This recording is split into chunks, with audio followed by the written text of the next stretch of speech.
안녕하세요. 정빈이의 공부방입니다. 오늘도 이렇게 찾아주셔서 정말 감사합니다. 오늘은 한 가지 흥미로운 수학 문제를 풀어보도록 하겠습니다. 저는 보통 어려운 수학 문제를 풀 때 귀납적으로 여러 경우를 하나하나 검토해 보는데요. 이 방법은 어려운 문제가 있어도 중요한 통찰력을 제공해주기 때문입니다. 어쩌면 저희가 사고하는 방식과 가장 유사한 것이 아닐까 생각합니다. 그렇다면 귀납법을 이용해서 다음 문제를 풀어볼까요? 한 섬에 50명의 주민이 살고 있습니다. 이 섬에는 이곳에서만 나는 아주 아름답고 향기로운 꽃이 있습니다. 이 섬의 주민들은 각자 한 송이씩 이 꽃을 키우고 있고 매일 낮이 되면 모두 광장에 모였다가 다시 집으로 흩어집니다. 그런데 어느 날 밤에 마법사 한 명이 나타나 다음과 같은 마법을 걸었습니다. 첫 번째, 50송이의 꽃 중 몇 송이가 돛가루를 뿜게 되는 마법. 두 번째, 돛가루 꽃의 주인은 다른 사람의 꽃이 마법에 걸린 것을 알 수 있지만 자신의 꽃이 마법에 걸렸는지는 알 수 없는 마법. 세 번째, 주민들은 마법에 걸린 순간부터 말을 할 수 없는 마법. 그리고 마지막으로 마법에 걸린 꽃은 오직 그 주인만이 꺾어버릴 수 있는 마법이었습니다. 이 돛가루를 뿜는 꽃은 언제 사람들에게 해를 끼칠지 모릅니다.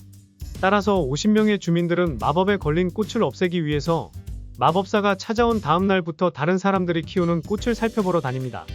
그리고 꽃의 주인은 자신의 꽃이 마법에 걸렸음을 확신하게 되면 집에 돌아가 자신의 꽃을 꺾어버립니다. 마법사가 찾아온 후 네 번째 낮에 섬 주민들은 광장에 모였다가 흩어졌는데요. 그날 밤 주민들은 모두 말을 할 수 있게 되면서 더 이상 섬에 돛가루를 뿜는 꽃이 없다는 확신을 갖게 됩니다. 그러면 돛가루를 뿜는 꽃은 모두 몇 송이였을까요? 단, 네 번째로 주민들이 모이기 전까지는 아무도 꽃을 꺾지 않았고 이 꽃들은 모두 같은 날에 꺾여 버려졌습니다. 자, 이제 문제를 풀어볼까요? 먼저 첫 번째 경우의 수입니다. 마법에 걸린 꽃이 한 송이일 경우 마법사가 찾아온 후 다음날 낮에 마법에 걸린 꽃의 주인은 다른 주민들의 49송이의 꽃 중에서 마법에 걸린 꽃을 전혀 발견할 수 없었습니다. 주민들은 여전히 말을 할 수 없었기 때문에 이 주민은 자신의 꽃이 마법에 걸렸다는 것을 알 수 있죠. 그렇다면 그날 그 꽃을 꺾어버릴 것입니다. 두 번째, 두 송이의 꽃이 마법에 걸렸다면 마법사가 찾아온 후 다음날 낮에 마법에 걸린 꽃의 주인인 A와 B는 서로 마법에 걸린 꽃 한 송이를 알아볼 수 있었습니다. 또 자신의 꽃이 마법에 걸리지 않았다고 생각할 수 있죠. 하지만 그 다음날이 되었을 때 아직도 모두가 마법에 풀리지 않았고 마법에 걸린 꽃의 주인들은 다음과 같이 생각하게 됩니다.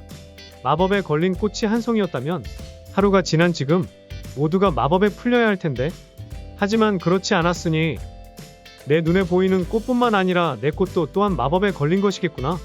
그래서 그날 밤에 마법에 걸린 꽃의 두 명의 주인들은 모두 꽃을 꺾어서 버리게 됩니다. 즉, 앞서 설명드린 두 가지의 추론에 따르면 한 송이의 마법에 걸린 꽃이 있다면 첫 번째 날에 모두 꺾일 것이고 두 송이의 마법에 걸린 꽃이 있다면 두 번째 날에 모든 꽃이 꺾여져 버려질 것입니다. 다시 말해 N송이의 마법에 걸린 꽃이 있다면 N번째 날에 모든 꽃들이 꺾여져 버려지는 것이죠. 네 번째 날에 마법에 걸린 모든 꽃들이 버려지고 주민들의 마법이 풀렸기 때문에 정답은 네 송이인 것입니다. 이렇게 귀납법을 이용하고 수학적으로 엄밀하게 증명하는 방식을 수학적 귀납법이라고 합니다. 수학적 귀납법에 대해 자세히 살펴볼까요? 1. 수학적 귀납법의 시작과 증명. 풀이의 시작에서 마법에 걸린 꽃이 한 송이인 경우와 두 송이인 경우에 대한 증명이 제시되었습니다. 이는 귀납법의 기본 단계에 해당하고 초기 조건을 검증하는 부분이죠. 2. 수학적 귀납법의 일반화. 문제에서는 경우 1과 경우 2를 풀이한 후 일반적인 경우에 대한 귀납법을 설명하고 있습니다. 즉, 마법에 걸린 꽃이 N송이인 경우 N번째 낮까지는 버려진 꽃이 없고 그 밤에 모두 버려지게 되는 것을 일반화하여 설명하고 있는데요. 이는 귀납법의 단계를 확장하고 일반적인 패턴을 정립하는 부분입니다. 3. 수학적 귀납법의 결론. 풀이의 마지막에서는 귀납법을 통해 일반적인 규칙을 세우고 마지막으로 마법에 걸린 꽃이 네 송이인 경우까지 성립한다고 결론을 지었습니다. 이는 귀납법의 결론 부분에 해당하며 주어진 모든 경우에 대한 정확한 패턴이 성립함을 보여줍니다. 따라서 풀이 과정에서는 초기 조건을 확인하고 이를 일반적인 패턴으로 확장하는 수학적 귀납법의 특징이 나타나는 것이죠. 수학적 귀납법은 단순한 상황을 복잡한 상황으로 일반화시키는 사람의 자연스러운 사고력을 이용하여 문제를 풀어내는 방법으로 연역적 방법보다 훨씬 생각해내기가 쉽다는 장점이 있습니다. 그래서 입시 수학이나 대학 수학에서도 자주 사용되고 있고 심지어 필지상을 받은 수학자들도 즐겨 사용하는 방법이기도 하답니다.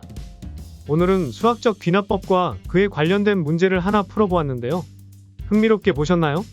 자세한 내용이 궁금하시다면 댓글에 링크로 접속해 주시길 바랍니다. 저는 정빈이의 공부방에서 여러분을 기다리고 있겠습니다.